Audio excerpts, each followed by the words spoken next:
Караван единства, начавший свой путь из Баткенской области, сегодня прибыл в Джалалабадскую область. Всадников, прошедших через Орскую область у арки Курманбека на въезде в город Манас, торжественно встретили руководители области и города.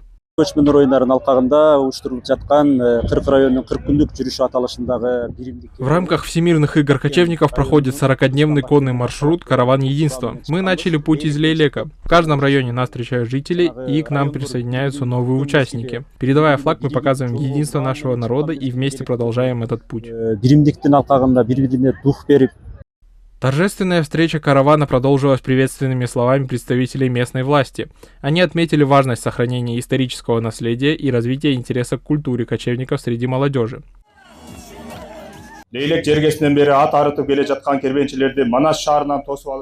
Мы рады, что сегодня в городе Манас встречаем участников каравана, которые проделали путь из Лейлека верхом на лошадях. В нашем народе есть мудрое выражение «лошадь – крылья человека». Если обратиться к нашей истории, то кыргызский народ совершал кочевье с помощью лошадей, отправлялся на войну верхом и одерживал победы. Также встречал важные события, находясь на коне. Поэтому историю кыргызов и кочевую культуру невозможно представить без лошади.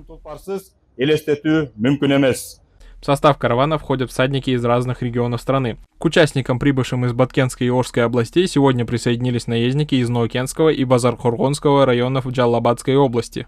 Участники, прибывшие издалека, уже несколько дней находятся в пути верхом на лошадях, встречаясь с жителями каждого региона. Мы отправились в этот путь, чтобы показать кыргызскому народу нашу кочевую культуру и традиции. Дорога проходит хорошо, никаких серьезных трудностей нет. У всех участников настроение отличное.